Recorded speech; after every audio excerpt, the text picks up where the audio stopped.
The second panel of the day is entitled Brain Drain versus Brain Circulation. And to solve this apparent dilemma, we have gathered some of the best speakers. First on my right is Manuel Hurtado.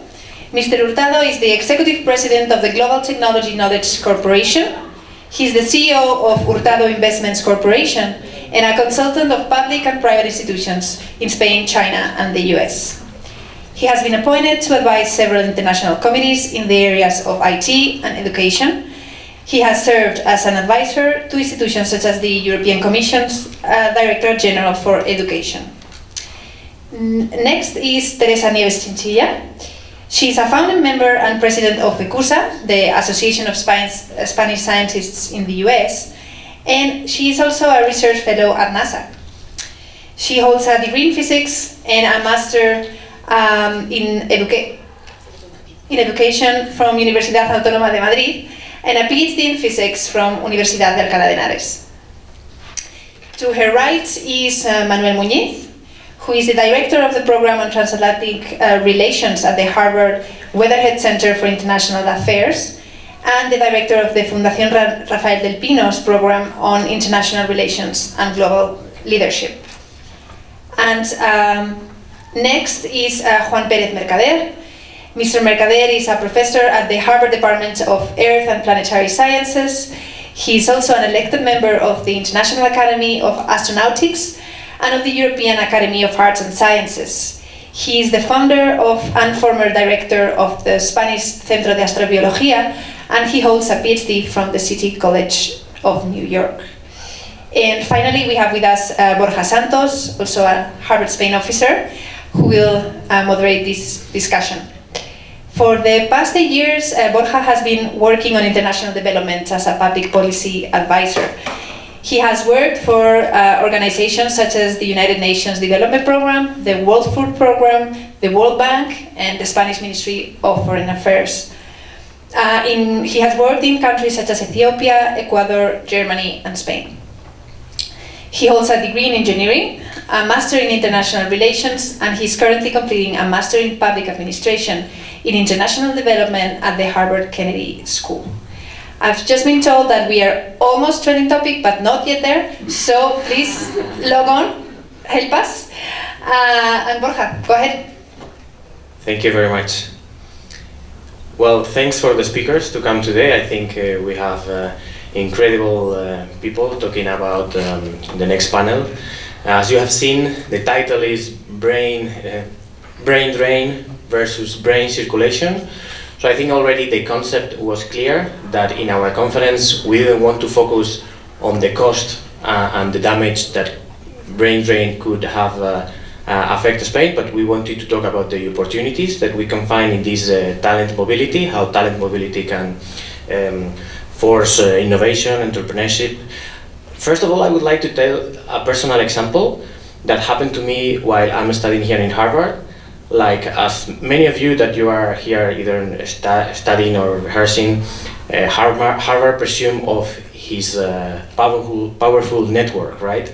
So in January, my school, the Kennedy School, organized a trip to Washington for all of the students in order to get contacts and networking in the international organizations, because it's where potentially we can work there in the future.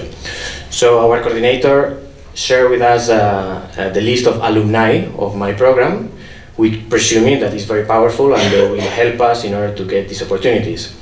So in my case, I'm the only Spanish in my program, and there are very few in the past. So I tried to contact different people, and my colleagues from my cohort, they contacted as well others. So once we were in Washington, some of the colleagues were telling me, wow, I organized for myself 5 private meetings with different people.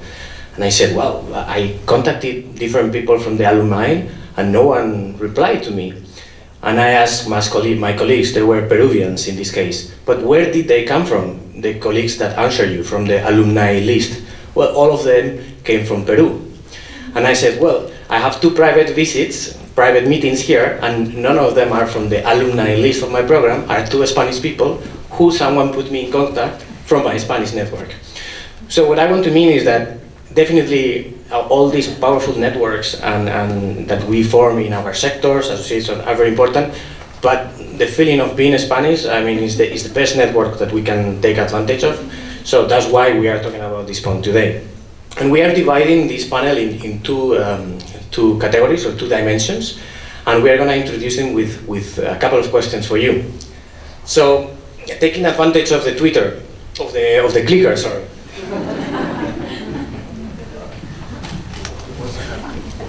Yeah, just to see. So, could you answer this question? Could your personal work here that you are currently doing now, your work or your research, your studies in US, do you think they could have any benefit or impact for Spain? They could be valuable? Okay, we overpassed 50. Looks like we have a little bit more people than later.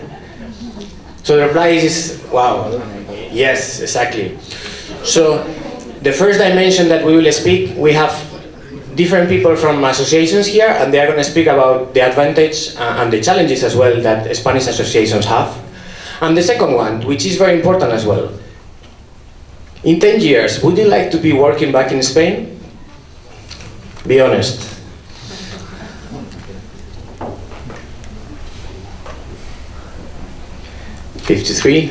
Someone doesn't want to reply now. Okay, yes.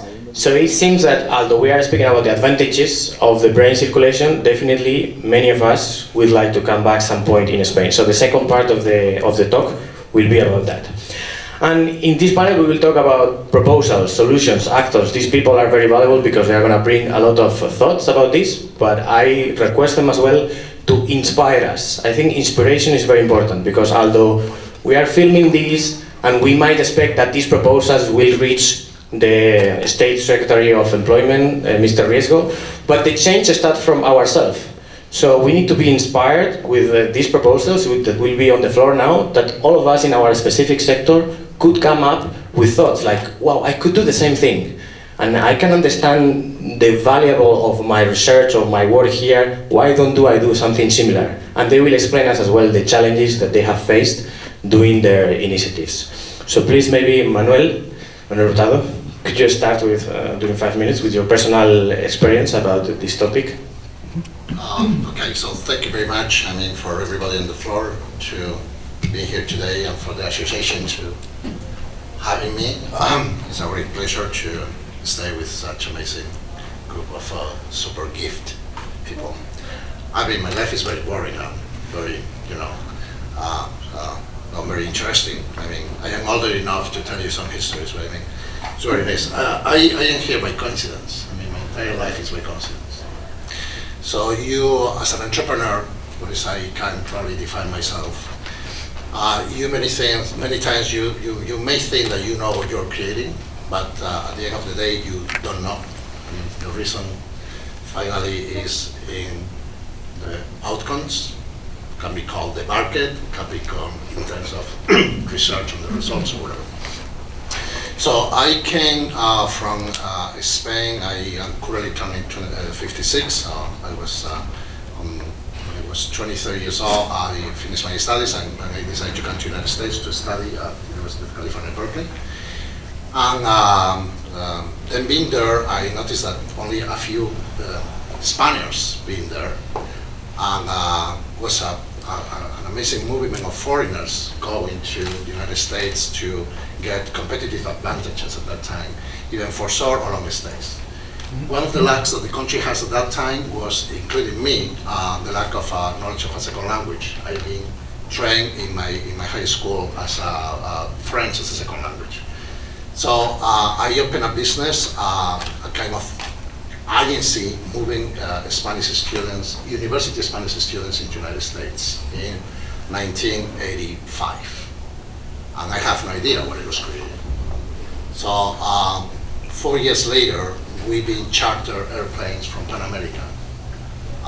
We doubled the frequency for airplanes from Pan America at that time, from Spain to the United States, sending one additional airplane every week from the Spanish university students coming to the United States to study English in summertime, okay? Because at that time, only opportunities for high school students or secondary students of secondary school, they've been getting products being offered, particularly in Great Britain and Ireland. And so I started a love relationship with some of the best North American universities, providing add value service for them, because continuing education is really the factory of making money from some universities in this country. So a number of things happens after that. We being involved then in the educational system. We create a company in 1992 that was called offcampus.com, 1992. We got the contract from University of California, Berkeley, Boston University, University of Chicago, and Columbia University in New York to deliver all the content for those universities into the Spanish-speaking market. The new territory was the language. One of the best values of Spain is the language, and we don't make economies for that thing. And talking about failure, I mean, we start too early. It was not maturation, so we lost like $3 million a few years later. And it's something that people in Spain consider that was a terrible mistake, that you enter in a business and you lose money. So then I am now in the United States doing different things. I mean, creating value through knowledge and trying to increase the competitiveness in some ecosystems, thanks to the talent, what happens in the United States. And at the end of the day, what we understand, and we are based here, is that on Spain, which is where I create that business that I failed. Because, and I would like to ask the audience, I mean, if you are suffering your experience here, because at the end of the day, what happens to me is that being in the United States is easy, and it's easier to develop activities here in general terms, not in Spain. No? So it's something that we may consider later, how difficult it is for us to develop things in the cross-cultural concept, being a foreigner, even in the United States, born in our own country. So I have some experience because where I work is in your field. I mean, I develop a science project. I mean, I am in the business side. I am the glue and I make things possible, okay? This is possible because someone at the end of the day, in any part of the world, is paying for that. So entrepreneurship is a concept that I would like to introduce in the debate about to generate opportunities in the future. Enough? Thank you. Thank you. So let's move, I think, to the other. To the other Manuel? No, sorry, because I was wrong. The next presentation is Manuel, so let's use the next slide. Okay, so thank you very much. Thank you for having me here. I'm going to move very quickly through the slides, but I wanted to introduce what I think is the major challenge that we're now facing as a society and how that links to talent and the movement of talent and how we should be using our brains and our talent to address this issue. And I hope that the topic sort of frames the discussion moving forward. I can then move into a case of an association that we've created to try and tackle some of these issues. But fundamentally, the structure of the talk is a question: what is the greatest challenge we face today? And I'm going to argue that it's rapid change and governing complexity. What are the consequences of these two trends? And I'm going to say unemployment and inequality. The good news is that it's a challenge of managing abundance, and I'll show you why. And then I'll jump quickly into the role of talent. But I'm really going to fly through the slides. If you want the slides later, we can discuss this. Okay, so right now we live right on that curve. So this is a chart that maps world population and social development from 2000 before Christ to today. And you can see a huge increase right after the scientific revolution and the industrial revolution. So we're literally on that curve, right? So everything is changing around us very, very quickly. This is another way of portraying that. That's the world GDP in $1 trillion. I mean, you can just see how different the world is from the way it's been for about 10,000 years. This is a map that, something went wrong with the PowerPoint, but in any event, this is you can't see the details, but this is a mapping of the complexity of the Mossack Fonseca universe of Panama societies. And that just, I mean, the clusters are different clients that own different shell companies, and there's a name in there that you can't see, which is Leticia Montoya, who was someone in the human resources department at Mossack Fonseca. The poor woman makes $900 a month, but she was the administrator for many of these companies. I just wanted you guys to get a sense of what complexity in the fiscal realm looks looks like. So when we're talking about international relations and talent and the governing of this, we're going to need a great deal of talent, and we need it in clusters and in different places. That's why I'm going to argue that actually brain drain and the movement of brains is a good thing. This is another depiction of complexity. This is the Eurozone crisis, and this is EU sovereign debt in the hands of different countries and banks in these countries. This was about 2011, so it gives you a sense of the complexity of the interconnections at the EU level and how difficult this is to govern.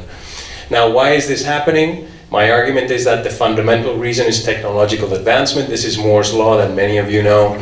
It's the decreasing cost for processing power, and that's the way it develops over time.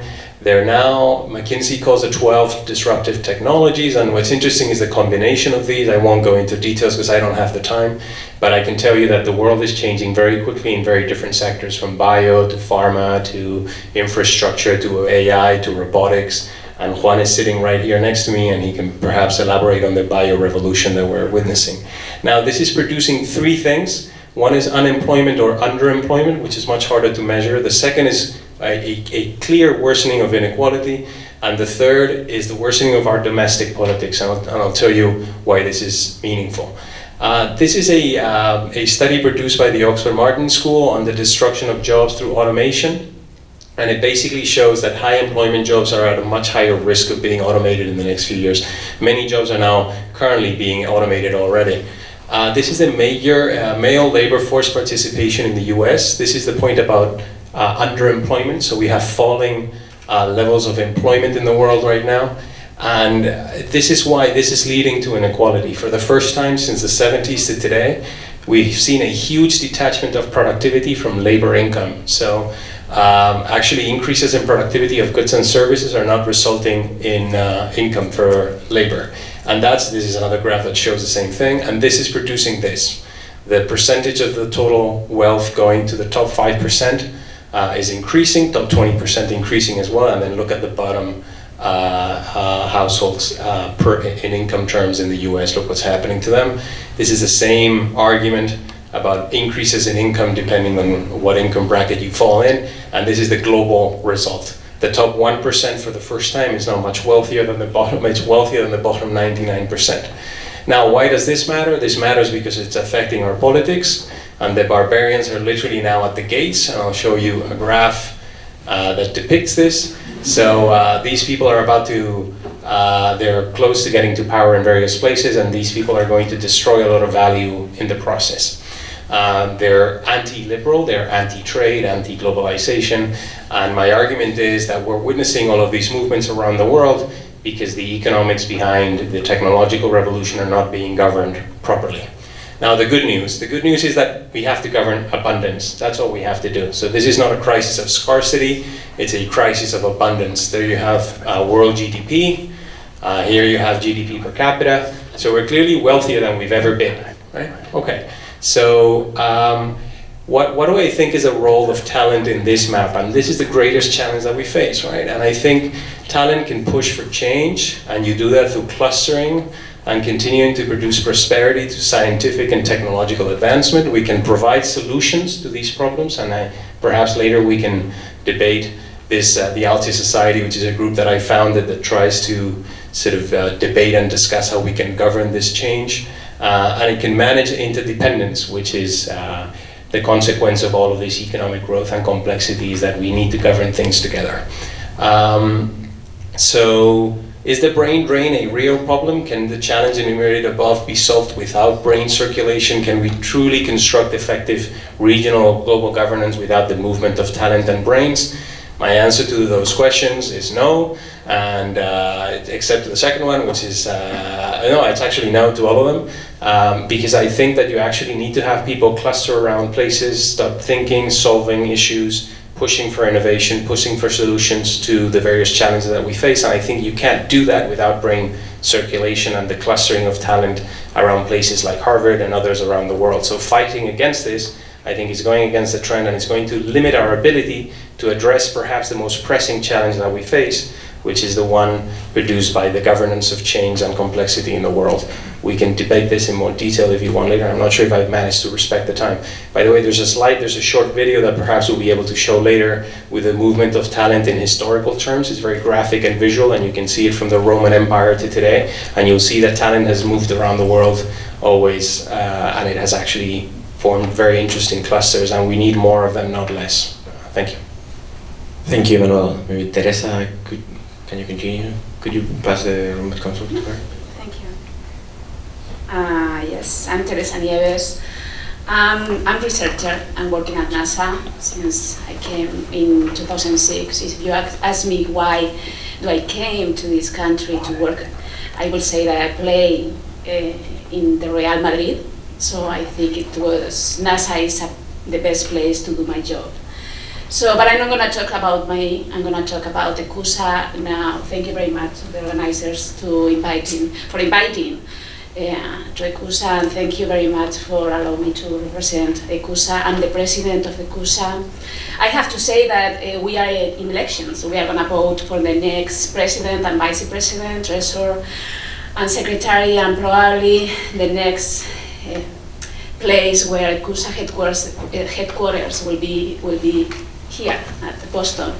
So probably here Fran, Cristina will be the next president and vice president, and they will be leading ECUSA. So ECUSA, can we? You can pass them. Yep. So that's me. So what, probably I'm pretty sure you heard something about ECUSA. You know that it's some kind of association for scientists, but actually ECUSA is more than that. It's a non-profit organization, but it's also a platform. It's also a framework. It's a society for scientists. It's actually what you want to be.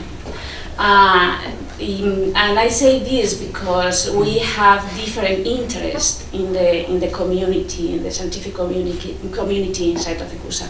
So, but at the end of the day, we all wanted to address the same main goal, which is to promote the science, technology, and the professionals in the science, because we think science will be leading the new generation of societies. So to do so, we try to spread and exhibit the high impact of a Spanish community in this society in US, but also in Spain.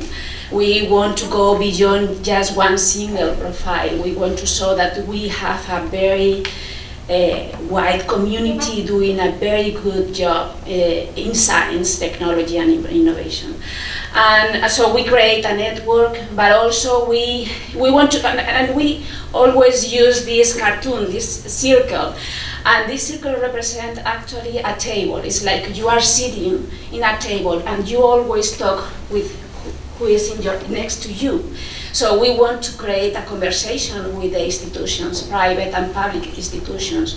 And we want to do this because we think we need to engage these conversations and let them know that we are willing to help to do the policy for science.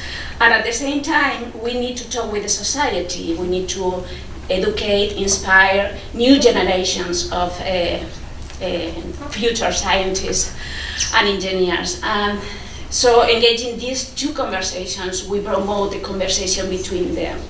So that's why always we represent this table. So who we are? We are professionals of science, not just scientists. We are researchers, but also we are engineers. We are also part of the managers, that they are very important in the science policy. And we are also teachers who they actually do the work with the new generations.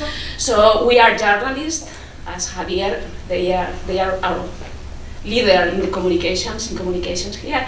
So let me then go, and we are starting to work with the numbers. We are scientists at the end. We put numbers and everything. So here we have some numbers. We are, for now we know, we have 5 chapters in New York, Washington DC, Boston, Midwest and California, but I will show later where we are. But we are 800 professionals that they want to be engaged, they want to be represented by our associations. And so from these 800, we have 54 women. This is going to be propaganda. I will say, that this ratio is higher in women leading committees, chapters, working group in ECUSA. So ECUSA has been also a place where the women feel comfortable to be leading actions. So we have Cristina, we have here Isabel leading the Professional Development Committee, we have Cristina that will be the next president. So, and this is also a tip for new panels, organizations. So now thinking about, because we think also scientists and new scientists coming looking for new jobs, but actually what we saw is we are in our main age in the community is 38 years old, which means that we are people in the midterm of our career. So you see in the statistic here we have postdocs 34% and 32, I don't remember, 32, and we have graduate students. So we below 35 years old we have around 40% of the people. We have full professors, we have people in the incorporated. But however, I don't have here the representations, but we have around 68% of the population, the community, which is in the academia. That probably can be a mirror effect from Spain, and just 30-something% of the community being in private corporations. So I have a couple of two more slides. Maybe later. For later Yeah. for the questions. Thank you. Okay, can you pass me the? And maybe Juan, you have very interesting experience about these topics. Maybe if you can. Bueno, hoy es el día de Cervantes. ¿Hay alguien aquí que no entienda español? Is there anybody here who doesn't understand Spanish? Hoy es el día de Cervantes y voy a empezar hablando en español. Después empezaré a hablar en inglés. Pero me parece que es importante no echar eso en saco roto. Spanish language is one of the main capitals we have. We meaning the Spanish-speaking people of the world. I am a pringao, or a pirao, it depends on how you want to look at it. I am the oldest person in the room, I think, in age. Not in ilusiones.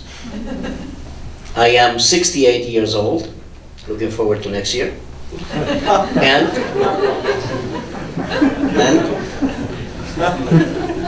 And I feel as if I was 25, 26.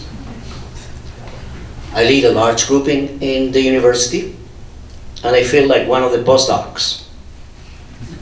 I come to work, I get up every day at 2 a.m. I am in my lab by 4:30, 5:30 in the morning. I leave to avoid traffic. I leave at about 3:30 or 4. I meet with every person in my group, about 17 people. Postdocs, junior scientists, or colleagues. I meet with everyone 1 hour per week. Vis-a-vis, cara a cara, visage a visage. That's where vis-a-vis comes from. So, why am I here today? I don't really know very well, but I do know about fuga de cerebros. I am behind my generation in age. I am a couple of years behind everybody in my generation. And I am a couple of years behind everybody in my generation because my family had a sin. The sin was that they were in the losing side of the Spanish Civil War, which I have forgotten completely. I look forward, I don't look backwards. My father was castigado, so I grew up far away from where my family was. Not very far away. They gave my father the possibility of choosing Huelva or Huesca. So he said Huelva, which is closer to Seville, which is where we're from. So you know. So I came to the United States. Well, I studied in the University of Seville, Universidad de Sevilla. I have a very long history, but I'm gonna condense things because there will be a punchline at the end, don't you worry. And I have like 3 more minutes, so sort of. So, I studied at the University of Seville. I got a great training, mostly because there were no teachers to teach the courses in the last 2 years of my carrera de físicas. The teachers didn't want to stay in Seville. The professors wanted to get promoted, and they got the heck out of Seville because it was nowhere. So they went to Madrid or to other places where they became agregados, which to me doesn't mean a thing, but anyway, they became agregados. Probably not too many people because then they eliminated that name. So a few years later.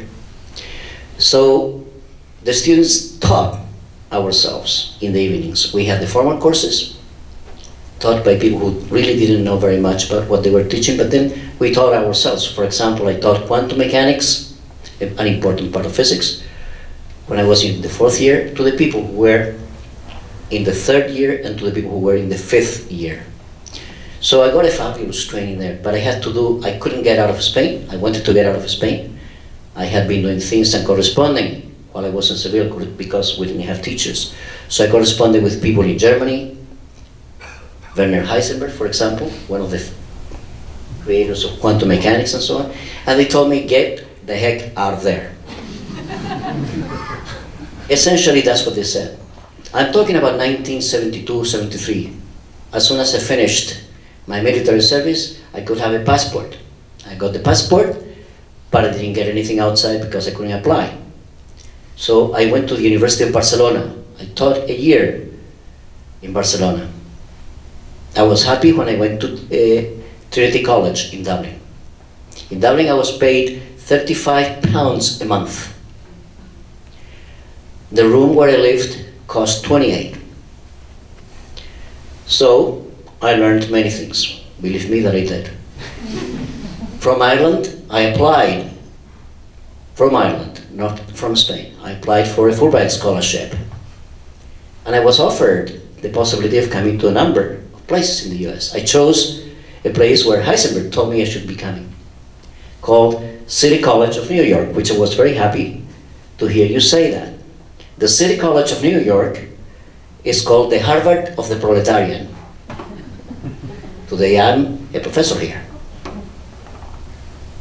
So I came there, I restarted my PhD, and I began to learn something which I already knew, which is science is an international pursuit of man with capital M, okay? I don't believe in any bullshit like man, we all are equal. So I came and I got suddenly embedded into a really international community. All of us wanted to solve problems. All of us wanted to learn more.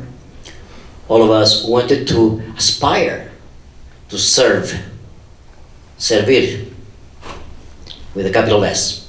Very important word. So that's where I grew up. Then I got a position in the US, a postdoctoral position. Then I went back to Spain in 1983, end of 1983, to change my visa so that I could stay here. And what do you know? Spain had changed. And I said, hell, I'll stay here. So I decided that I would try and get a position in Spain. Hell! my PhD was not a PhD. What the heck is this going on for? Los doctorados, which were not from the University of San Luis in the Philippines or the Colegio de España in Bologna, were baloney. No doctorate. So that had to be changed. The law was changed with my case. Then I said, well, now I can ask for a position, become a funcionario. So, don't worry. So I said, So I applied for a position, and I went into una posición. I had more papers, more citations, more everything. Except one thing, I didn't have a goddamn padrino. So I couldn't get a position. So I took Spain's National Research Council to court.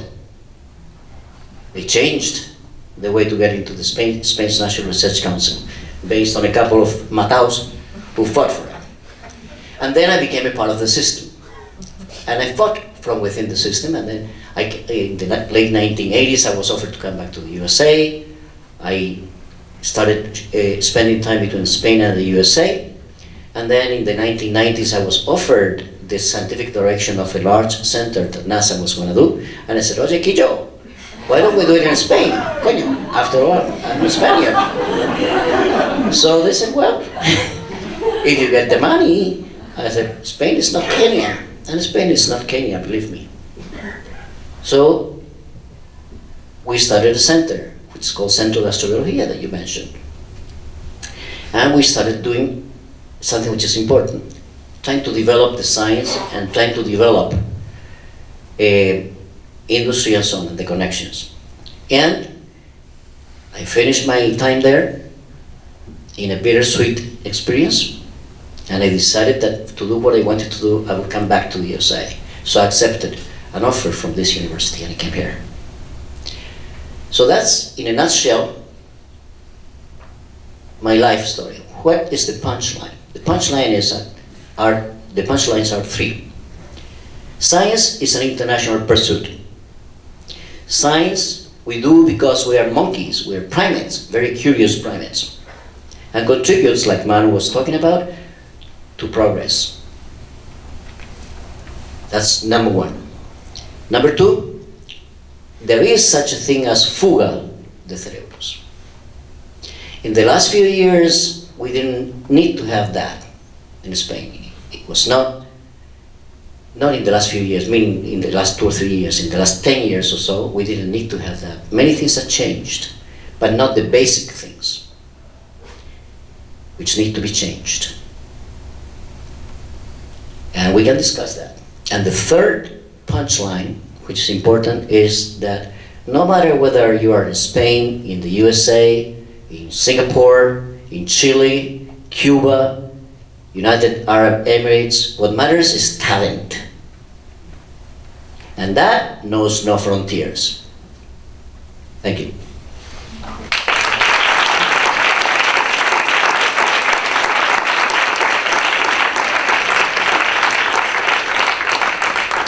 Thank you, Juan. I'm going to change a little bit the order while I'm doing the questions, so allow me to do that. So I'm going to start with Manuel Muñiz. You are founder of many initiatives, actually. You are co-founder of the Global Professional Network with Idoia and Fernando, but also initiatives with the Fundación Rafael del Pino. You organize something about talent, very talented people here in September. You are bringing a lot of transatlantic connections here in Harvard. So I would like, if you could explain me, what are the outcomes? I mean, what could you get with these associations? What are your goals? What kind of benefit we can get, the Spanish workers, in these kind of initiatives? And what do they need to success? What do they need to success? Yeah. Right. So my starting point is where I finished the presentation, right? Which is we face these huge global challenges, whether it's climate change or technologically driven unemployment or technologically driven inequality, that require global solutions, most of them. Regional, some of them inter-regional, some of them transatlantic, depends on the issue, right? But very few of the major issues can be addressed at a national level. So that's the starting point of my reflections and my motivation for setting up all of these groups.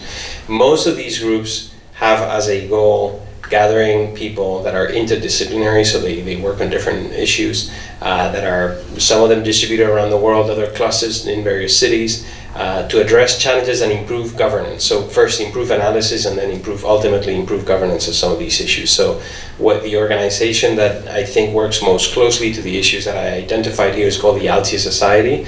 It's an Oxford-based institution with members from all over the world. Juan was a speaker in our first conference a few years ago. And what we do is every year we choose one of the big vectors of disruption, and then we study it for a weekend through different angles. So last year was the future of the biosciences, longevity, demography, and I can tell you, and Juan can tell you better than I can for sure, that the impact of developments in the bioscience to life expectancy and other issues is going to be absolutely massive, right? Massive. I mean, we had a recurring question in the conference last year about the life expectancy of a baby born today, and answers range from 120 to 4 digits, right? I mean, even if it's 120, that's pretty significant. So all of these groups that I founded, and particularly Altius, seeks to have a structured and sustained conversation, interdisciplinary, about the changes that we're undergoing, their consequences to our societies, and how to improve governance around those issues. How does the talent question feed into that? This is why I think that in order to solve these challenges, we have to have more people move. I mean, we have to have more brains cluster in different places. Just as Juan was saying that science is the endeavor of man with a capital M, governance today, good governance, is the endeavor of man with a capital M. You cannot solve these issues by clustering talent in Madrid or in Barcelona or in Paris. You need these people perhaps in Brussels, in DC, in the big universities around the world.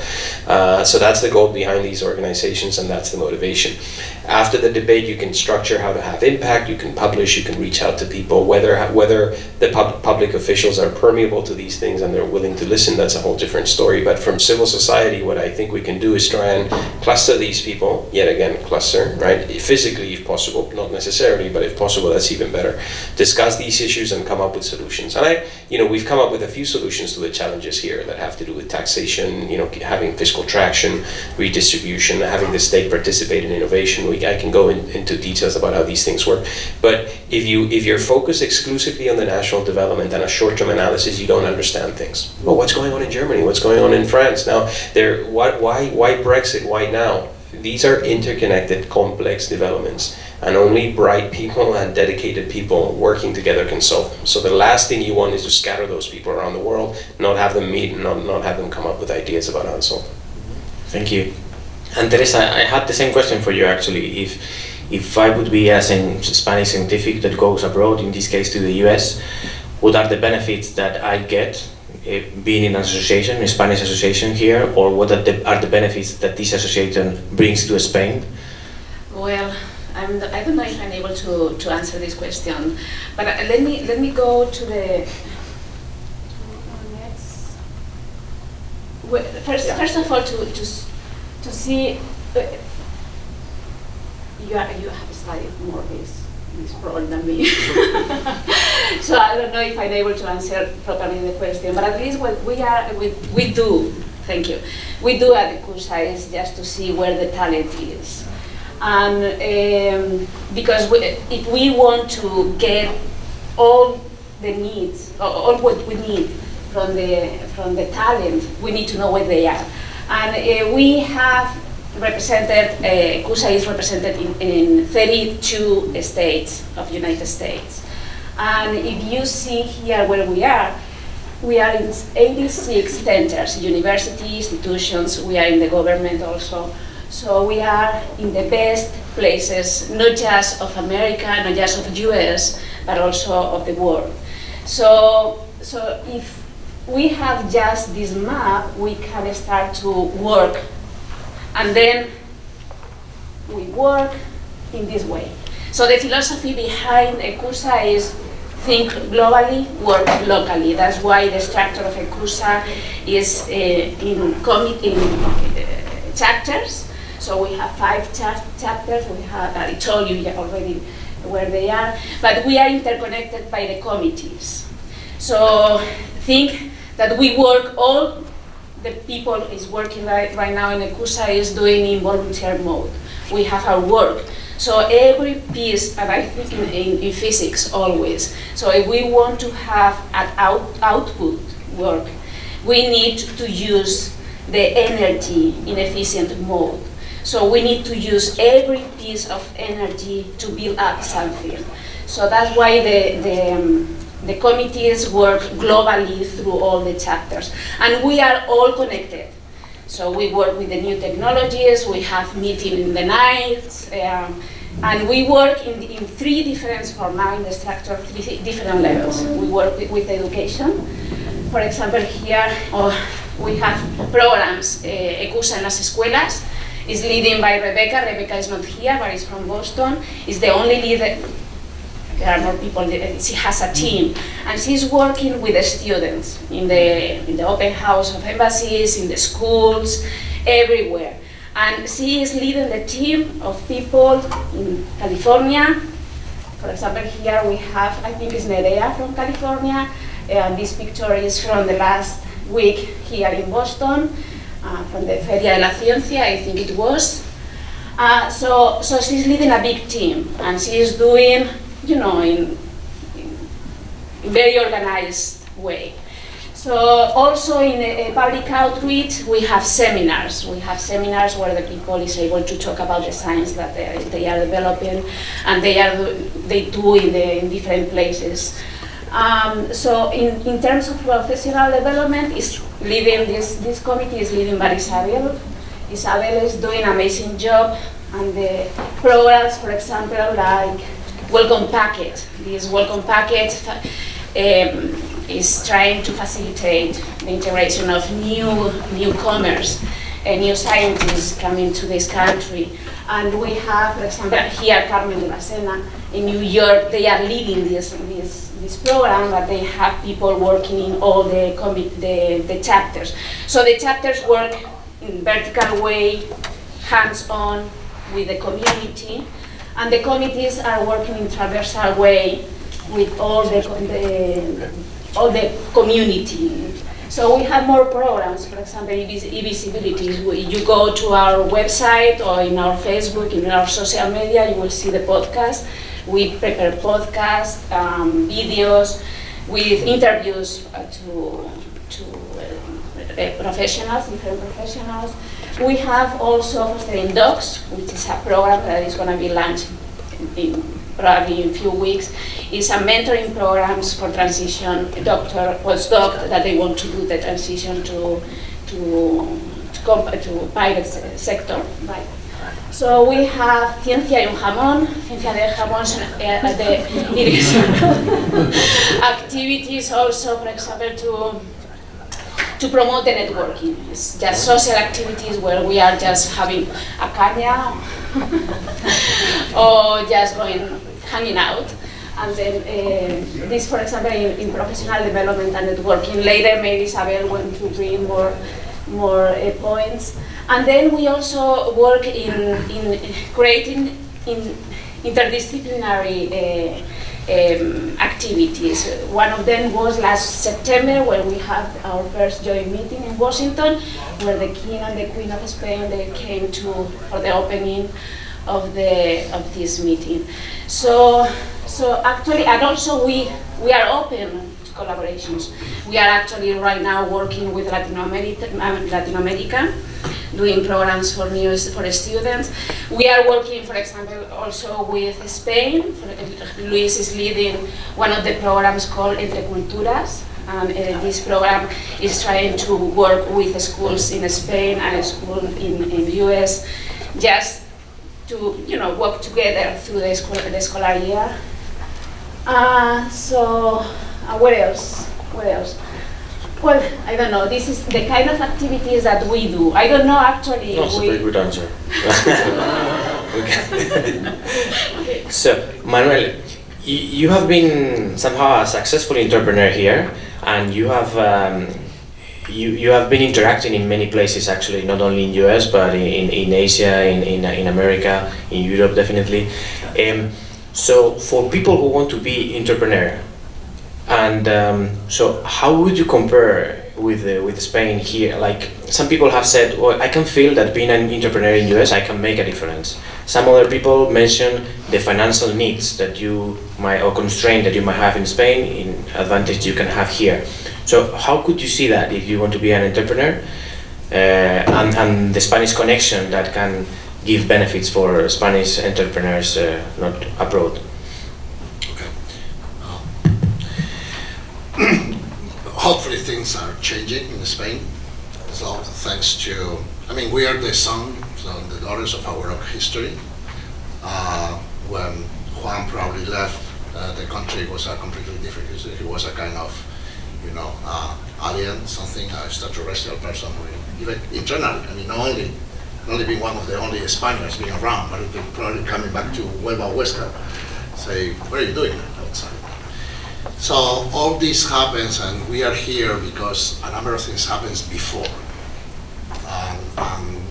In a sense, I am an expert, a scientist, but I think all this try to replicate even nature in many cases. So we have a very more mature and probably a strong ecosystem now, thanks to some pioneers that been in this, and happens in many other things. I mean, we have in Spain an amazing penetration now in the motorbike championship, because a couple of guys been winning the World Cups for a number of years with, something that is working. We don't know how at that time, but it's working. So the same thing happens. So you are part of an incredible opportunity.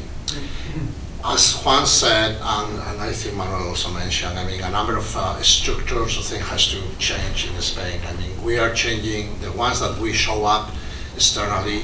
We notice when we come back that still we are moving in a different speed. Even that now we are more, we have more opportunities visiting other places.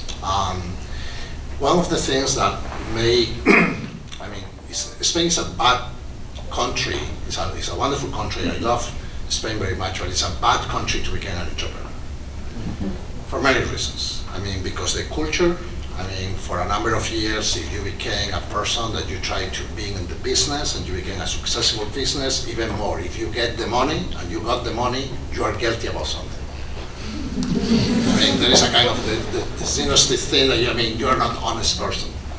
You are exploiting workers or whatever, so you're making money, you're guilty about that. So this is one concern. I don't like to talk about the structures of politics for many, because some of the things that happens in Spain are very valuable. I mean, we have one of the best, and for many years, and hopefully keep public health systems in the planet. We have probably one of the best public educational system in the planet, aside the difficulties that we have with tenures and those kind of things. But we have one of the biggest, highest penetration for students into the high school system in the planet.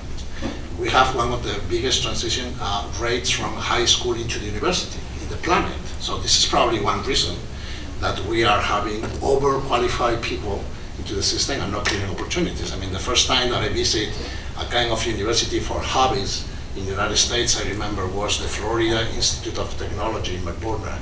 I like to fly, I like skydiving, these kind of things.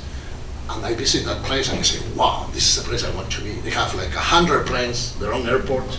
You can be training, be a professional scuba diver, or anything related with that, since a manager of an airport or a pilot, something.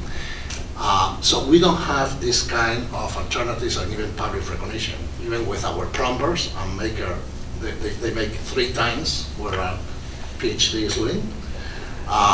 We don't have that alternative to create that job opportunities and recognition around. So it's not a good, this is a bad news. We have not a country for many reasons. One of the reasons, I think, is a main reason, aside the reconnection, is the capital. We don't have a bank system, a financial system that helps entrepreneurs. They hate entrepreneurs, they hate us.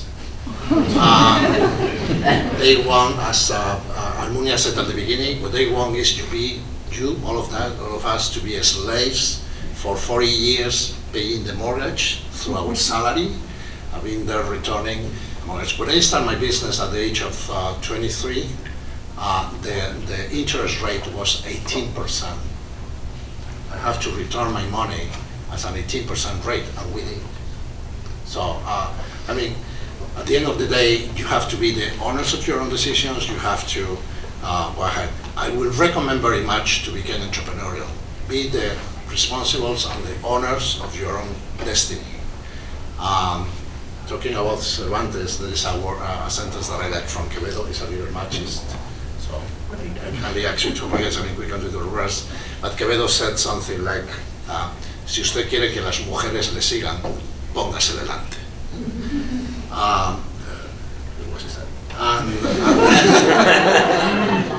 So I think is what has to happen. So, don't be. I suffering when I'm watching TV in Spain, and then with us unemployment, they make an interviews, manipulation anyway from the media, and they interview a lady that is, because the universities are gonna hire for 100 euros a year. So instead to pay 1,000 euros is gonna cost 100, and it's a demonstration, and they are destroying the streets and so on. And then say, no, I understand the kids, they have no jobs. My daughter is getting wonderful grades and is approving. She only was at the university for 6 years to study magisterium.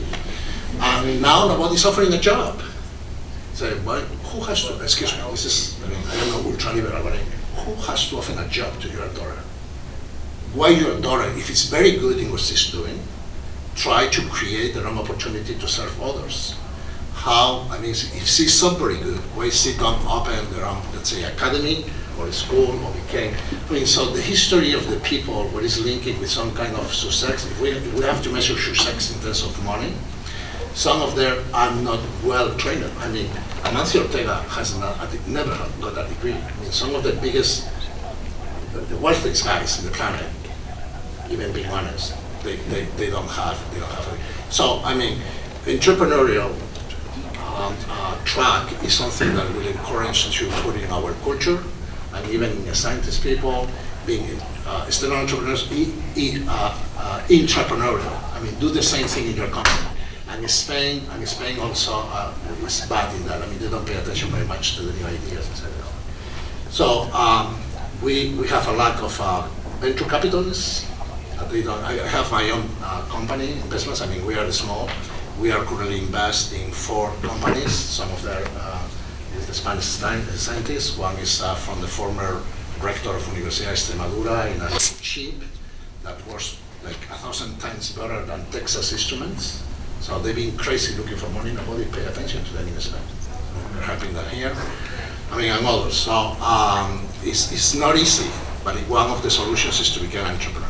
And I finished. One tendency that Spain has as an average is to try to make a copycat for tendencies or systems that being proved that works traditionally in the United States. But unfortunately are not being managed by people that is living here, being in the ecosystem. So they are watching TV, they get an idea, like I remember with the video clubs. So, video clubs. So everybody opens a video club in Madrid and in Spain, in every corner during the 80s or the 90s. So, as a consequence, all of them collapsed. So it was creating a stupid initiative. So they try to make a copycat, and that happens also with the venture capital. So when you see here hackathons, you see hackathons. When the more brilliant person for any local government say, okay, it's gonna make a hackathon. What they do is a kind of little party where there's no consequence, there is no value, people don't have the culture. So what I will say is you get the best of both worlds. Get the systems. Those guys here in the United States, they know how to do it. The TLO from the transfer license in office from MIT is going to create approximately 1,000 patents this year. So more than the 7th economy of the planet. So they know how to do it. So we may copy them, but with some knowledge, and probably transfer this into our country, or develop things here and offering the opportunities for the European market, being our country the head of bridge. Spain is an amazing place. It's an amazing place for living.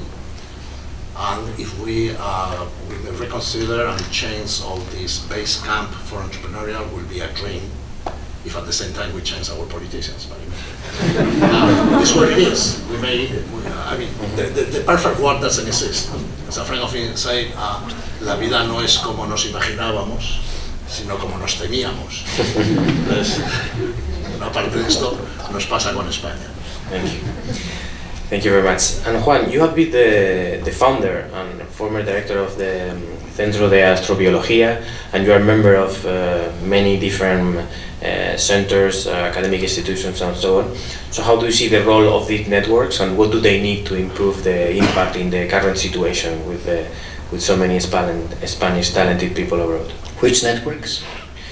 The centers, for example, all these academic centers and associations, like they are forming scientific associations more focused on international relations or governance. What do they need nowadays? I mean, many Spanish people are part of these networks. We are talking about them. So what do they need to succeed? To create happiness. That's what matters. That's the answer. But I will explain a little more.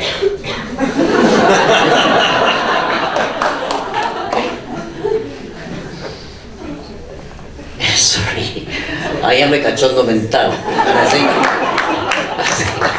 I think it carries through too much, but it doesn't matter.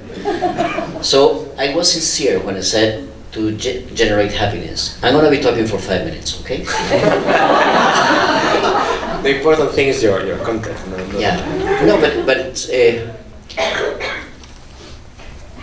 how do you do that? How do you generate happiness in people who are professionals, who are trying to give answers to questions such as, or to problems such as the superpopulation, the Malthusian explosion of the population in the planet, or the problems of the drinkability of water, the availability of drinking water, or problems such as food, or problems such as peace, very important things. So how do you motivate people to look at those problems? And how do you train those people to actually dig into the roots, hence the solutions? Probably, not necessarily, but probably. Hence the solutions to some of the problems that afflict mankind today. I think the way to do that is there are several ways. One is to instill seguridad in people. You cannot teach somebody by having a stick. You cannot teach somebody to learn by rote. No pueden enseñar a la gente con un garrote, ni les pueden enseñar a estudiar de memorieta. You need to train these primates to use a very important part that we have. We are able to more or less do logic and transcend. And I'm being serious, okay? El cachondo mental es aparcado, up to a point. So we need to teach people to transcend. We need to teach people to be aware of the fact that we are not isolated. We need to teach people to be sure of themselves. You cannot constantly be threatening somebody with low grades, with low salaries, or with few opportunities.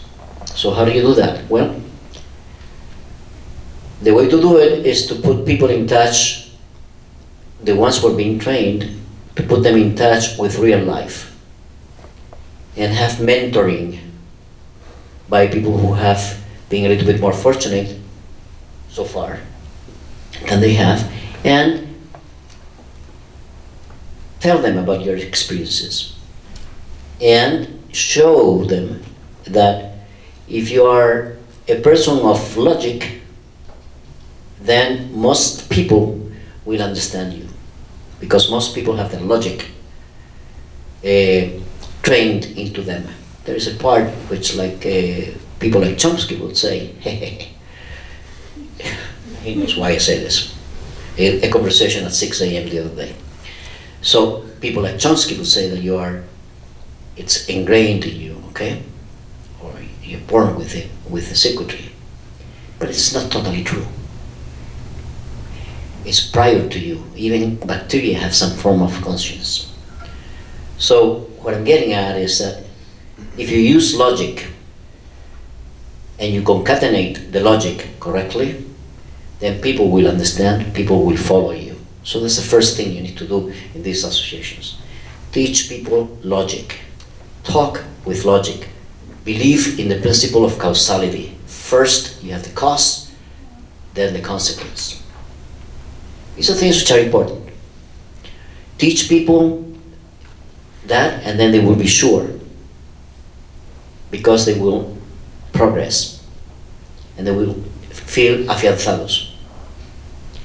The other thing, coming to Spain and to the Spanish character, and I have about 60 more seconds, if I may. There's 3 things you have to do in Spain, which are very important. One is to abolish the sense of ridicule.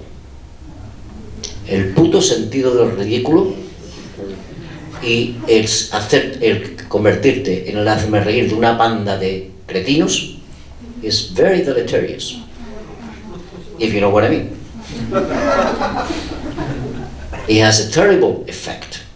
So that's one thing. The second thing we have to do in Spain, and this is taught in high school, in the family, and at the universities, and it's independent of how many partial differential equations you can solve. The other thing you have to do is to actually forget about papanatismo. In Spain, if it comes from outside, it's better. Screw it! You have people like Nadal, you have people like Ramón y Cajal, you have people like Isabella and Ferdinand, you have people like Cervantes, coño. It don't have nothing to do with the place. You know, talent knows no frontiers, no borders. So it's very important to respect our own ideas. We're not idiots, believe me. So respecting our own ideas is a very important thing. And there is 2 more things, and I'll be very brief. The other thing is la envidia. La envidia es no un tópico, es una realidad. Y le prende fuego a la hierba verde. Y sé lo que acabo de decir. Le prende fuego a la hierba verde. Lo destruye todo. We have to finish that.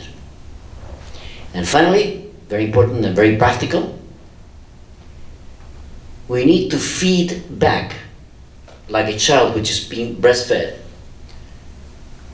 Don't take any wrong connotations, paternalistic or otherwise, I don't know what to say, okay? We need to breastfeed Spanish industry. Industry generates jobs, which are regulated by politicians, but the jobs are generated by industry. The jobs are generated by people who make new things. Feedback industry from here. Try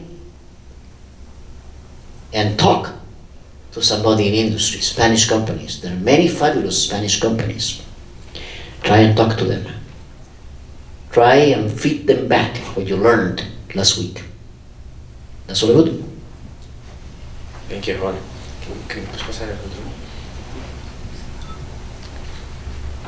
Thank you. Actually, you have introduced the final question that I had for you. Let's see. I don't know why. Can you pass it from there? And thanks a lot, because I mean this panel was supposed to inspire us. So your words have been a source of inspiration. And okay, now we are going to do the last question. Is before asking you this question, we are going to ask the audience, and it's very similar actually to the one that was done at the beginning. We were talking about the causes. Now we are talking about the opportunities. So what can Spain enable opportunities to allow the return, attracting and retaining talent? So many of you wanted to be in Spain in 10 years. So what should happen in the country to do that? So hopefully we can see more answers. We have.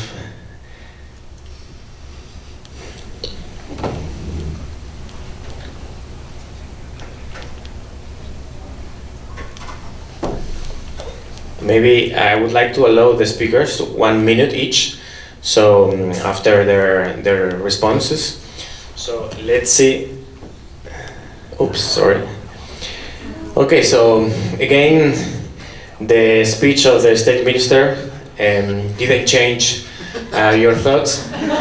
So most of you still keep thinking that changing values of meritocracy and transparency is the best way, and the other things about changing labor regulation, investing in more specialized economic sectors, a better business landscape, they are important for some of you, but maybe not so much. So maybe if you can give your impression about this in 1 minute, and then we will allow people the audience to ask you some questions. Okay, I confess my vote. I confess I pressure D. I mean, changing better business landscape, and mostly because, in my opinion, if that happens, change the other things. I mean, changing values and meritocracy has to do with the last beautiful words of Juan about, I mean, NVIDIA and other things. I mean, it's a cross-cultural thing, but in Spain, the roots are very deep for that question. We are here in an amazing university. I work, my industry, or part of some of my industries are linked to education. Education is the shortest way and the quickest way to change the world, and takes years. And we in Spain change the educational law every 4 years. There is not compromise for the politicians. It's a big fight. It's part of all of this what is mentioned. So I really don't trust that the value for meritocracy is, it's going to be changed as a value in the country unless we change the landscape that make people giving opportunities. Some of our scientists has to be leaders, has to be recognized as some of our sport players. Some of our business leaders, some of them don't pay back publicly in Spain because they feel afraid that they can be misunderstood. I know by personal relations that people that are super wealthy, they are paying, they're contributing, they're paying back, but they cannot talk about that publicly because something happens what you said. So in my opinion, if we be able to change that probably may slowly, create an immediate impact and probably be changing somehow creating some preference. Thank you. Yeah. So let me, first of all, to answer you with 3 questions. So if we want to understand how it return to allow return attracting and retain talent in Spain, we need to know why did we come here? Why, if we want to come back, and why some others as us decide to stay in our home country. So I don't have the answer, and I don't. But leading this association and this community for these 2 years allowed me to talk with most of you. And then if you dig in that conversation, if you want to come back, most of us wanted to come back. Most of us wanted to be part again of the Spanish society. But the reasons, that's the other point, to be there are related with feelings and identity. So we don't think to go back to Spain is going to be a trigger for a professional development. So now in this term, and I'm not going to be so brave to give a 1-page recipe of the recipe of all this. So I'm going to be confessing. I'm the only one who pressed the others, because I think what the problem is in Spain is we don't have a plan, a long-term plan. And a plan going from the basic research to operational applied research the innovation and technology. And we don't have a strategic plan also to be aware, to make the society aware about our science. So we need somebody leading this long-term plan, and then we will go through all these points that all of them are through. Thank you. Yeah. So I'll be very, very quick. So the first thing is that I think that we're living, I think the movement of talent is part of a much broader secular trend, right? A movement of people around the world. If we get to see that video, if we have time, you'll see that they've been moving for a long time, but I think the movement is getting more and more significant as we get more interconnected. So I think there's greater numbers of people moving. And also I think that better people are moving. So it's not the bulk numbers that matter, but it's actually the very small numbers. There's a wonderful article by an Italian researcher called Edoardo Campanella that was published in Foreign Affairs. I can share it with the group. And he's looked at very small numbers of highly talented researchers, professors, businessmen that move, and they're sort of in the, you can count them with your fingers. It's like 5-6 people, but they have a huge impact because they're then the Nobel laureates or the people that set up large companies. And in that sense, there's a real drain from Europe to the United States occurring. As I've expressed before, my opinion is that doesn't. That's not necessarily a bad thing. I think it's actually a pretty good thing, but you still need to. Sorry, just one last point. I think if those people had stayed in their home countries, they wouldn't have won Nobel Prizes, right? So you sort of miss them once they win them, but they win them because of the environment and the networks and the cluster of people that they start working in. So I think it's a value destructive proposition to try and prevent these people from going to these places. The governance question, though, I think it's very interesting because countries need politicians and they need governments, and governments need to do things. And I think it's the quality of governments that should really worry us. And this is not civil society or academia. And there I think there's a lot that we can do. And we've done a few things. So the Rafael del Pino, for example, Foundation has a huge program on leadership training. We're going to start running a course we run a course here in September every year for about 30 Spaniards on global affairs. We're going to start running one in Oxford next spring on the future of government, innovation, change and government. And in that sense, I think Spain is a good place. It has huge human capital. People are willing to do things. They're willing to go and sort of exchange ideas and then come back and change the country. So I'm pretty optimistic. But at that scale and in that sector, I think you need leadership. In others, I wouldn't be worried about movement of people.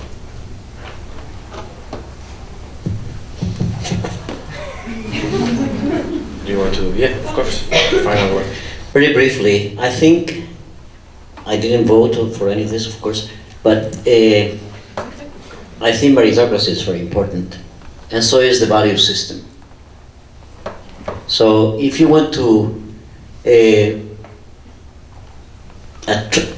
bring back some of the people who go and make successful citizens with them, then you need to change the value system all throughout society, from families to institutions. And meritocracy is something that you can learn at home. So, and retaining talent, it's a very complicated question, very, very complicated. I have had the opportunity and the honor and pleasure of attracting some very good talent, and I had the disgust of having to defend them from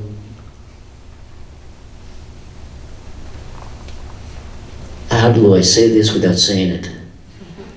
From inquisitorial activities. So if you're not a part of the team, if you're not a part of the family or something like that, of a clan, you go nowhere. And it's very hard to retain talent that way. So we need to make major structural changes having to do with value, meritocracy, and effectiveness. It takes forever to do anything in Spain. Why? Others do it quicker, faster, cheaper, and sometimes even better. Thank you, Juan. So we maybe can have 10 minutes for questions, definitely. Just we have the cocktail later, so we can extend a little bit. First, maybe I would like to give the first word to the association INFAE, which are based here in Boston, Zafira and Rocio. They work a lot in some specific programs, fostering the talent and connecting Spanish students in Spain with people with a lot of expertise abroad. So maybe you can give us insights about that. Yeah, sure. Can we have a microphone? Thank you very much for this opportunity. First of all, my name is Zafira. I met some of you. It's a pleasure to be here. Thank you for the time. I want to ask you a question. How many of you have been here in the United States for several years and now you feel that you are not connected with Spain, or that you want to give back to your country what you have received, but you don't have the way to give it back? There is no clicker for this one. So there are a lot, and this is one of the problems that we identify in our non-profit in FAE. Like you, there are 300,000 trained brains from Spain that leave the country in the last 7 years. This is one of the problems that we identify. And the second problem that we identify is that there are 1.5 million students that they are really demotivated in Spain because there is a lot of brain drain, because there is a lot of unemployment, and they don't have any possibility. So because of all of these problems that we found, we gave a solution. And our solution is to connect all of the people who is in the United States, in Europe, even in Asia. We have a lot of talent. So we take all of them, and now we connect all of them with Spain, with the Spanish universities, and they act like mentors. Juan was mentioning this, that is really important. The most valuable thing that we have are the experience in our life. So we are giving the opportunity to all of the Spaniards who are abroad to reconnect to the universities. We are working this year with 12 universities and providing mentorship to 2,000 students in Spain. Half of the students over there, so far, they have received a job offer in 5 months of the program. So these mentors are really helping them to keep going, to show them that they have a talent and to explode. And also something very important that we are showing them through this mentorship is that we are showing what is happening abroad. So it's like an internationalization we call just with one click. Just through their computers, they are seeing what is happening abroad, what are the hot topic careers that are happening outside. We are offering this year 24 webinars that are interviews online that the students can watch, and they can see what the people like you are doing in their jobs, and what most probably is going to arrive to Spain in 5 or 10 years, but now we are telling them, okay, be aware, these degrees are going to arrive to Spain, so start to be prepared right now, and start to prepare your career. We do that. We also award the effort of all of these students, and this year, for the first time in our foundation, we are bringing 13 students abroad to the United States, to the best institutions in the world, to do internships. We are providing 13 fellowships. And every year we finish with a workshop in the University of Valencia, where all of you are invited, where we put together how we can become more modern at the university. I'm sure that mostly all of you were at the university, and there was a big gap when we finished the university and jumped into the professional world. So how we all together can work together and help the next generations who are talented, people like all of you, to do better the jumps, to be more competitive in this world. And the networking that we were talking before, right? It's super important, the networking. So now, for the first time, we are creating an innovative program, a unique program in the world so far, in which we are taking talent, Spanish talent, and we are promoting the talent in Spain with the Spanish talent, with the people who is abroad. So now, for the first time, we are giving back to our society what we have received. And it's not necessary that we come back to our countries. Just with one click, we can help a lot our society. And I want to invite Rocio, who is the director of the nonprofit also. So. Thank you. I know we're really short on time. So the organizers gave us the job of trying to raise the debate of where were the challenges that we've encountered trying to establish an initiative like this from the United States, because we are all Spanish people who are working as volunteers to try to give back to our countries. So we're Spanish people working for Spanish students and Spanish universities, but we are here in the United States, and that really is a challenge. So the first one is what we've already been talking about, is distance and disconnection. For us, it's been incredibly hard to establish the kind of support we need and to open the doors we need to open in Spain while we are operating from the United States. And actually, that's a matter of institutions and mentality. We were talking about this morning. Is it our mentality or is it the institutions? It's both. If I send an email to the CEO of a company here, they reply to me within a day and I have a meeting the next day. I've been sending emails to people in the government and private foundations and everywhere in Spain for a year and a half, and almost nobody replies. So if we were in Spain, maybe it would be easier to get this program going. The second one that ties along is financing. And I think all of us who have organizations here depend on becoming sustainable and finding the money to support us. And we are all kind of having the same kind of struggle. Where does this money come from? From the universities in our case, who are saying this program might be more expensive than we can pay right now with the current Spanish economy, the government, which is at a standstill and can't really finance anything, and private institutions, which in Spain are not really having a great social responsibility conscience. So I think all of us are kind of experiencing that same kind of problem. The third challenge is the mentality. In Spain, we are not really receptive to taking risks. We are usually resistant to it, and we also don't have, in general, especially the institutions like the university, a long-term vision. So when they're telling you, how is this going to help me, the benefit of training our future generations and opening the doors for them is out in the future. It's very hard for us to find support now when we can't really show what the real product is. It's a matter of faith. And the final one is that there's been a concern of whether by us bringing people here or by kind of showing you how the rest of the world works, we might be promoting more brain drain. And this is something that was mentioned before by the Secretary of State and some of us, that internationalization in a global society like right now, it's a must. So how can we change the Spanish mentality to realize that that's part of us becoming productive citizens in our society? And how can we put together a system in Spain that allows us to integrate what we learned? So those are the challenges, and the question I have for all of us is, all of us here, ECUSA, the Spanish Professional Network, you guys here at Harvard Spain, us, we all want the same. But actually we didn't even know we existed until we were here in this room. So how can we start working together from today to really create a real platform where we support and collaborate with each other? This is really our opportunity to build the bridge that allows us to bring our talent back to Spain and to create some kind of bi-directionality that benefits both of us wherever we are. So the question is, how are we going to start working together? Thank you. So now we open the floor for some questions. Maybe we can do a round of 2-3 questions. Please, maybe you can introduce yourself and, as they say in the Kennedy School, finish with a question remark.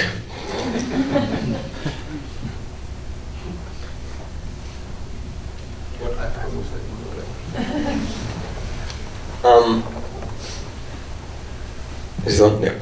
So, I mean, thank you again. It was really wonderful, and I really very much appreciate the projective kind of character of this panel, like mostly looking forward.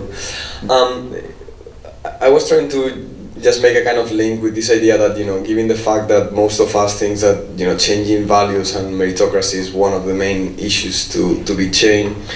I wanted to see what you guys think about this idea of saying, like, the more circulation and the more, not circulation in a particular moment, but in general, the more, let's say, feedback and, migration, and the more, let's say, the flow of talent is moving, somehow we tend to have less kind of feeling of ownership, right? In Spain, there's this thing that, I achieve the job of my life, I'm gonna sit in this chair for like 30 years, I'm done. It's like, and now it's like the less I do, the better my paycheck is there.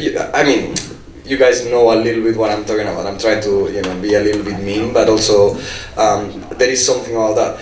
While, in the US, I have the feeling that, nobody belongs nowhere. No, it's like you could be today in DC, tomorrow in Boston, then in 3 months in somewhere else, and then, it's like, here, at least in the US, exists this kind of like, more circulation that is rapidly like changing. Therefore, no ownership of the place where you are, and you try actually to promote people. It's like, well, the better people I can gather around me, better, because it will improve, and we'll do collectively. So, trying to make a question out of the intervention. What do you guys think about that? I mean, should we go? Should we go for more circulation? Like, should we say, like, we should regulate in a way that nobody could stay in their same chair for, like, we should play this game of the chairs, like, in a sense. I mean, is that a way out of this? I would like to know more about that. Do you have any other questions? Because I'm afraid that if I open the floor, we will not finish answering this question. But maybe we can have 2 or 3 more.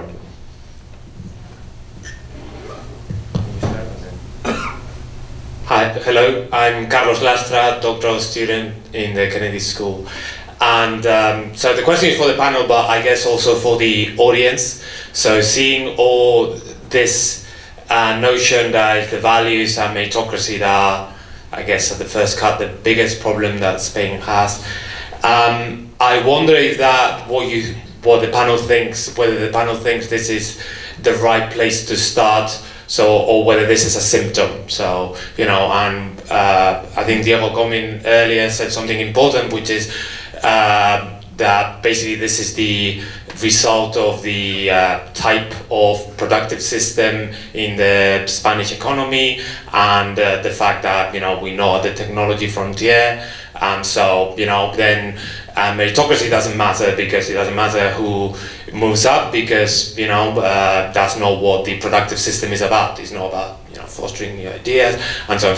So I wonder what the panel thinks, I guess the audience thinks, when if this is kind of a symptom, or this is kind of where the action happens. So whether it's a viable solution to kind of endeavor to change the value system and the meritocracy first, and then deal with everything else, or whether that's something that will change over time if you tweak other things, such as the use of technology. I already asked this morning, so Emmanuel from Valencia University, representing here the university at the RCC. Question, Rosia was asking something and nobody answered, so I want to continue with the question. First, giving thanks, or I guess we need to give thanks to the Spanish Association here at Harvard now, that they had this initiative and we got to know each other today, so I wanted to say thank you so much, and then translating the question about what else can we do, or what kind of things can we do together. So what do you think the organizers, we could continue, like, why don't we just keep thinking about things we can do together, and the answers should be sent to them or to someone else, I don't know, but maybe you can receive all the answers from people who may have good ideas or initiatives, and it's okay, we'll try to organize things, or because you did great, and you could be like the center of the answers to the questions, or at least receive the questions. And then I would ask to the panel, what would you recommend to this association of young students to do out of our experience to improve what you're already started doing? Thank you. Okay, well, I'm Fernando Monge. I'm co-founder of the Spanish Law Professionals Network. I also wanted to add to, thank Harvard Spain, and also say that we're also very eager, I think, already like creating this event, and for us to have a place to meet and etc. This is only something that is already positive. But I also wanted to, and also that we're eager to collaborate and to get into any initiative that can come up. But I also wanted to ask the panel a question, because I'm looking at the question, not the answers, and it says, how can Spain enable opportunities? And I wonder if we're still in the same mentality, like waiting for what can Spain do for us? And actually what I wanted to, I think is, what can we do for Spain to enable opportunities to allow the return, attracting and retaining talent? I think it's important, and it's not just a rhetorical question. I think it's important because, and this is the question mark. What I see here is something fundamentally different from other times, I guess. And this is maybe a question for Juan, no? Because I guess 20 years ago, 30 years ago, this was, I think something has changed. This is my question. Is there anything that you think that is systematically different in Spain with the diaspora, the people that are outside, the connections, the ability to connect, also the communications technology, etc. Is there anything fundamental that this time, this kind of institutions, what we just happening, is this something that we can really turn around the question, and is the lay work ready for us to really impact Spain and make it change so that it can enable those opportunities? Maybe you can start in the you prefer. Okay. I think that's wise. So I think I'm going to try and tie all the questions together somehow, and it connects quite well to what Fernando was just saying. So on the circulation, so I think that the real challenge lies in connecting these communities to Spain better, right, in whatever they're doing, and we need to understand them as windows into good universities and good businesses and opportunities abroad. I think, again, that trying to keep these people or bring them back is value destructive. So the challenge lies, I think the circulation is very good. I think it's a secular trend, is here to stay. I think it's a sign of Spain's success in the way that it has trained people and they're now competitive in good universities and good multilateral institutions. So I think we should definitely see that as a sign of success. So the challenge lies in connecting these people better to Spain. I think we are the ones that are mostly responsible for making that happen, and like Fernando was saying, and I think we can do that through associations and through various means. In my experience, I haven't found Spain to be particularly closed to ideas. You just need to find the right connections and the right points of entry. Maybe I've been lucky, but I have found those. I'm going to say something relatively controversial, that is, the fact that the system is not that meritocratic should be of some advantage to the people in this room, because that means that it's very elite focused and elite driven, and in principle, we belong to sort of intellectual and political elites abroad. So perhaps a more meritocratic system would be even more close to people like us, right? I'm not sure, but my experience has been that I've been relatively successful in reaching out to foundations, universities, people in the public sector. Most of them are willing to listen, but you have to put in the time, you have to be entrepreneurial, you have to offer things that are of interest to them, and I think the onus is mostly on us. So we should really be thinking about ways of us connecting and bringing value back, and I don't think it's that complicated. The Spanish Global Professionals Network, it's not atomic physics, it's an association of professionals in these organizations. They're all willing to contribute. We established a mentoring program with universities. They're thrilled to have essentially free mentors in some of the most prestigious institutions around the world. We've launched a program on innovation in the public sector. People are really willing to listen about how open data can transform the administration. At least they're willing to listen, right? So I think that with relatively small resources and a project, you can do it. And I think the onus is on us, and it's about circulation. So I would try to foster that rather than try and pull it back. Well, again, very difficult question. So talking about circulation, I think it's very important for Spain to promote this kind of movement. And I don't know if we are, what we do in ECUSA is just to allow the community to do it, to build up these programs and to build up this, in some point we allow the community to fail, and then slowly I think part of this community is going to go back to Spain, and at least they are going to be leading in Spain the change. Slowly I think it's going to happen, and I feel, because I see the community now, at least in science, scientific professionals, the professional in science. So I think it's going to happen. I don't know how long it's going to take, but it's going to happen. So in terms of values, I think also is we talk about these last 4 or 5 years about the crisis of values in Spain, and I think probably it happened. Probably we had this kind of crisis, but I think it's again changing, because also ECUSA is one of the places, places where we see exactly how the values are the basis for the people who is donating, doing a community service, trying to build up a new society. So I think it says a lot about the Spanish professionals. And also we talk about the proactivity of ECRUSA. We are very proactive, and we allow the people to do things. So instead of to claim and to be asking for, and actually it happened in ECRUSA, in the maturity of this community, the people came to us and say, I think it's a very good idea to do, and we say, do it.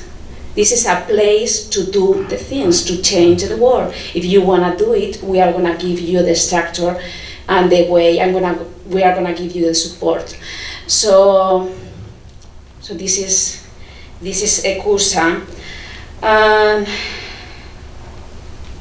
I think with all these things, I answer the question about what is going to happen in Spain if we can build the bridge for Spain. I think in some way, slowly.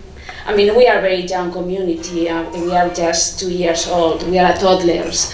But we feel that Spain is listening to us. We feel that they are starting to support us and to see that we are going to be leading the change, at least in science. Okay. Thinking about circulation, of course. I mean, the more the better. Even though you may think what Europe was thinking when they created the Erasmus program. It's not about the students to, have and study abroad. Great on the experience. It's about to build Europe. It's about to have happiness, enjoy, be drunk together, and then it's a way to create more Europe. Because when we're talking about how, when you say, Daniel, how the people have mobility in the United States, it's a coherent country with a lot of diversity. It's very coherent, it's very new. It's 200-something years. We have to deal with different languages, different cultures, and Spain has an amazing advantage. It's difficult that you cannot find a person from the north of Europe, from Germany, from the Netherlands, that they've never been in Spain. They've been in Spain probably 2 or 3 times. So we have an amazing value to create a magnet. Again, difficulties to do it. So more mobility, the better. No questions about that. And the other question, which is related to you're saying, I think more or less, is what do you want to be Spain in the future? Sanchez Albornoz, que fue un exiliado, that was teaching at Berkeley, they define one thing which is called like the vital bubble, la morada vital, no? It's the place that you belong to. So, I live in the United States, I have my company here, I live in New York. I spend most of the time, my wife is from Asturias, which is a kind of, incredible thing, being linked to this gastronomy, and I am from Extremadura, so it is, I feel Spaniard and I love my country, so I would like to be there. So the question is what we can do, so do it, do it. You be proactive and you do it. And I want to pay attention to one thing. You have to increase your own competitiveness. You are in the top of the iceberg. In Spain, and I don't know if I said that before or making a small circle, education is a right and here is a privilege. And you are in the privileged side because you've been serving or you belong to a system that education was previously a right. So I think this is important. You have to increase the competition. I have some numbers I've been catching the other day. I don't know in the case of Juan, but in my case, making some extrapolation for numbers, or probably you, Manuel, you know those figures better. I was thinking that probably have to compete in the international market probably around another 60 million graduates, more or less, gradually. You guys, you have to compete in the next 5 years with approximately 100 million Chinese graduating, approximately another 100 million people from India, probably 80 to 90 million people from the United States, around 50 million people from Brazil, and probably another 200 million for Europe. And this is a constraint for the job market. So you have to really pilot a different way to preserve yourself, because you will become probably obsolete yourself even sooner than it became obsolete, and I'm already obsolete. Manuel and I, we met, without you know, I mean, it was through your initiatives. There's a group of young guys in Spain now, doing in Madrid, in Spain, that they consider all the people 25 years and older dinosaurs. They say, 26? No, you're a dinosaur. I talked this about, last week to the president of the Chamber of Commerce in Madrid, who is a professor and the president of Freysenet and the Chamber of Commerce, a number of things, 70-something, an amazing entrepreneur. And he said, you know, Manuel, they're probably right. Because what they are saying is, you are trying to teach us how to be, or to become, what is worse, digital. We are the first and only actually digital natives generation. And as Manuel knows, they are doing amazing things. They are going to host in Spain. They are going to host in Spain in June an event where they are going to welcome around 200 or 300 people who are the super talented guys in the planet under 25. One guy from Italy with 13 years old running 6 companies of IT. Another guy from the United States, 15 years old, being an amazing cook and serving now the more interesting caterings for the upper nose people in Hollywood. Mohammed and Imel was there, 6 or 7 companies in Qatar and the Middle East. So you better be advised. Those guys are behind you, so you have to compete and increase your competitiveness. And not mention where those guys that you are going to connect, but we have to serve them. We have to make a better country. So the question is, what you want to be Spain, okay? So if we want Spain to be a different thing, act, create things, put your talent to work, and make it together. We have, I finished, a social responsibility side. I personally own NGO, what is working actually in India and in Greece, in education, empowering women and creating registration, identity. And now also in Greece, helping the refugees, creating education for them and so on. And we've been thinking to be promoters here in the United States to have another association. I don't know what is going to happen. It's probably a non-profit, of course, but to try to capture the super talented people that may be gifted and to try to create opportunities. In Spain, what is crazy is that from the Department of Intelligence in the country, the CNI, they didn't have a unit of economic intelligence until the crisis happens. Because they have been paying attention to the reports from the Banco de España or Banco Santander and others, but they don't have their own unit. So that unit is being created, and they approach us 1 year ago. I don't know why, because this is not Anacleto, agente secreto, nothing like that. It's much more transparent and happens in every single economy that competes. Happens in the United States, by the way. The North American ambassador in the United States was running a talent marathon for Spanish kids 2 weeks ago to try to identify Spanish talent. The North American ambassador in Spain. So those guys approach us and say, okay, you're in touch with super talented people, so how we can identify those people that will be getting a position, or they may have a position in the future in some top places in the world. And I said, okay, let's work together. So we are now in that path and trying to create something. So things are moving. This is probably a good moment. It's the way to compete. It's not because they are doing it for free. It's because they consider that we cannot stay longer just serving drinks for the Germans in our beaches and our hotels. We have to compete in another way.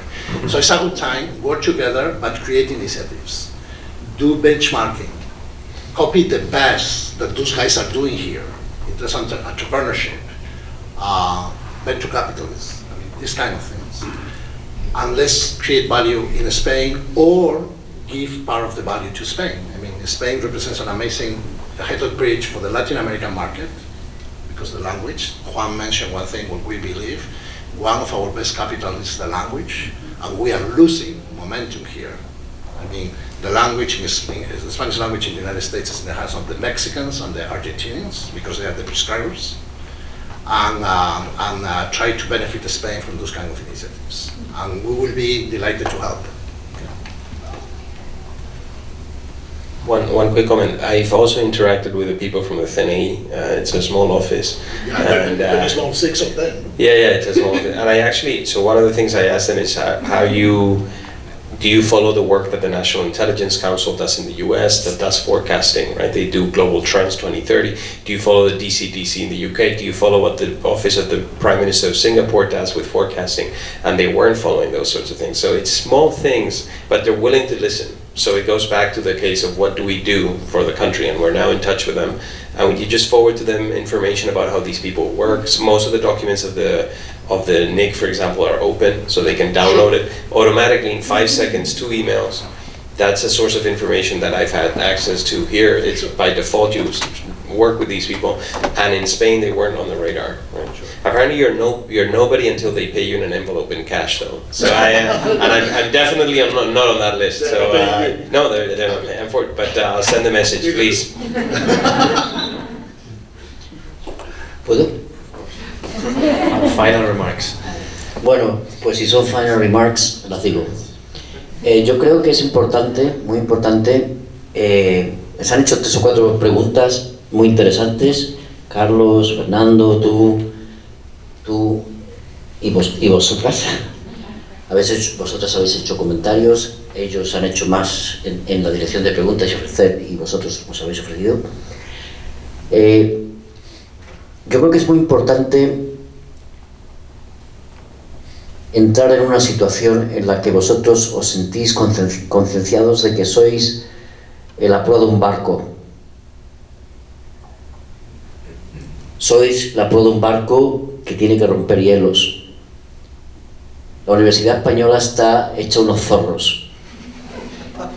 Y está hecha unos zorros porque tiene un sistema de contratación anquilosado, que es un sistema, it's a departmental system, which was created by Napoleon and company.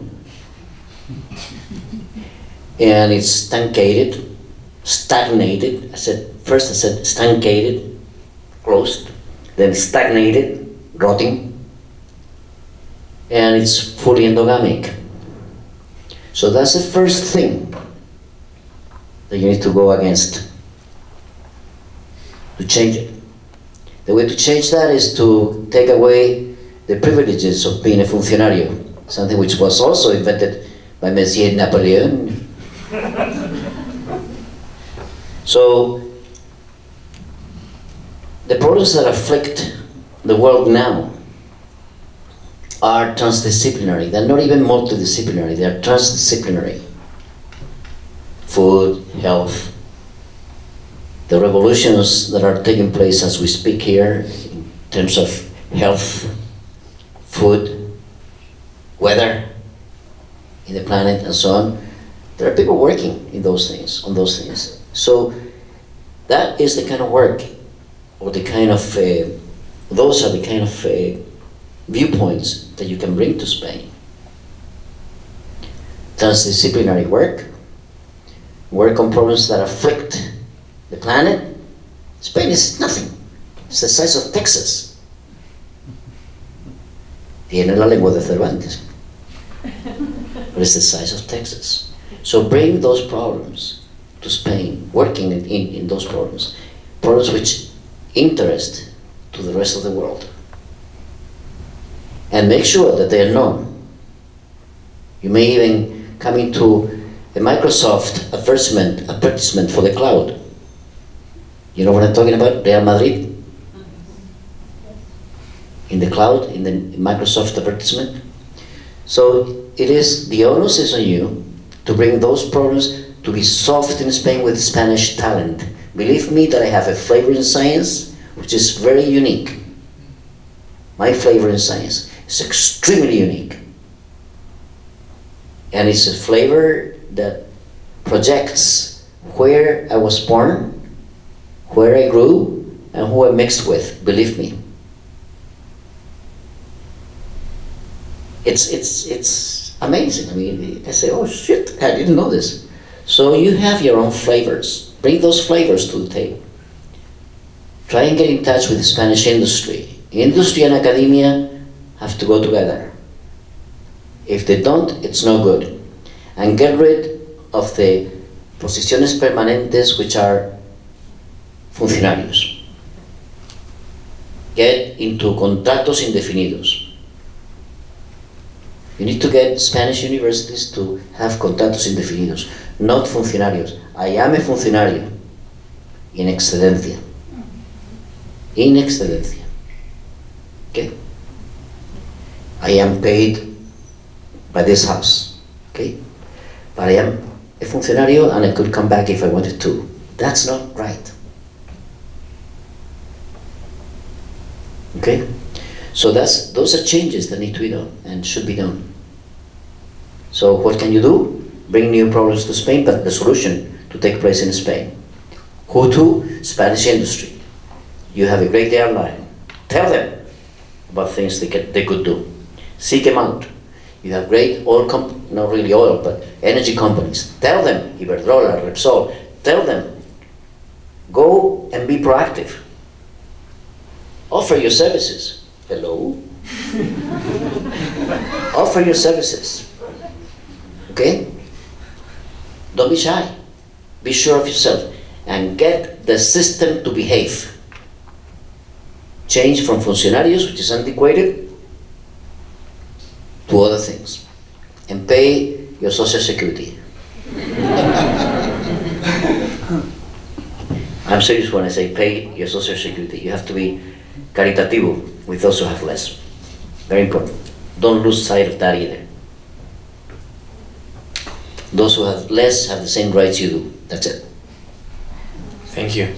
So just join me to thank the speakers for the fabulous insights that they have given us with a big applause. Thank you very much.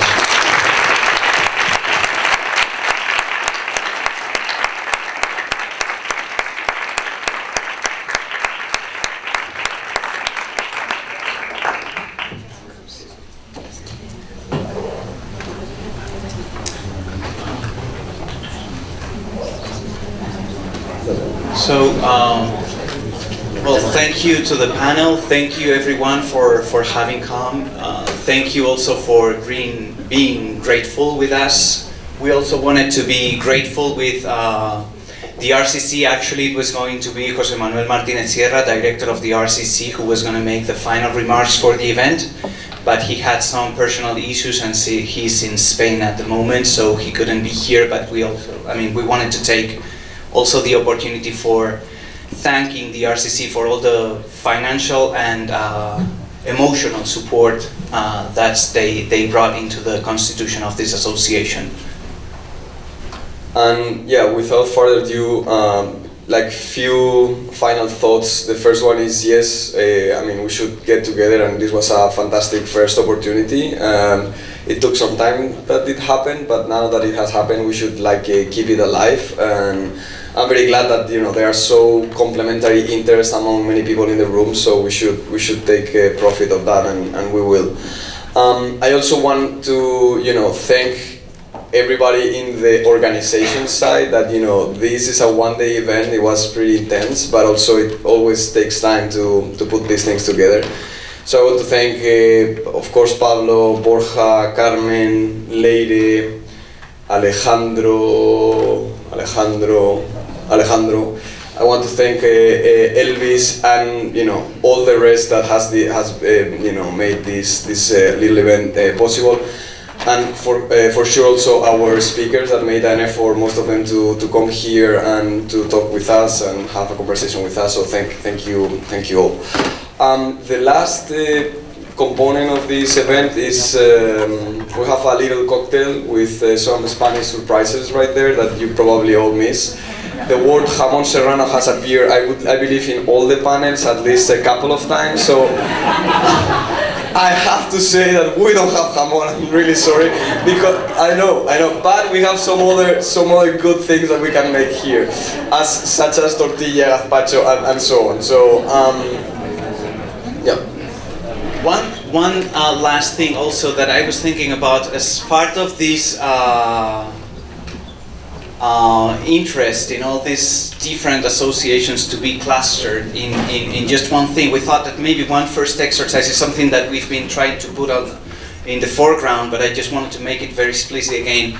We created the hashtag Spain Brain Drain, and we think this would be, I mean, all of us, it's not a hashtag that we have appropriated at all. We actually thought of the hashtag as something that could be used by not only the people in this room, but by anyone, Spanish people that want to contribute to a conversation, digital conversation, and how can we help to improve the living conditions from abroad. So please, if you want to burn that hashtag for the next days, please do, so we can turn it into a trending topic or something similar to that.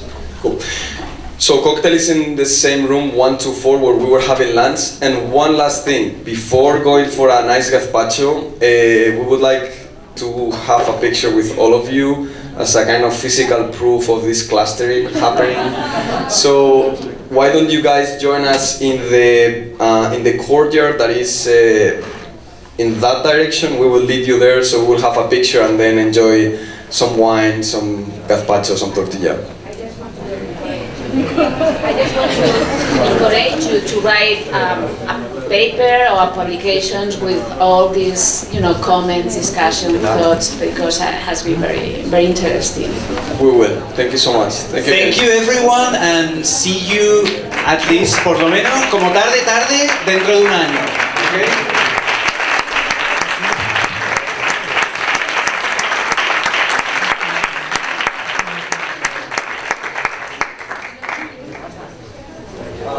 Guys, we're missing 3 little clickers, so if you have it somewhere, there is one over there. We're missing 2 more. If you see them, please bring them there. Okay, great.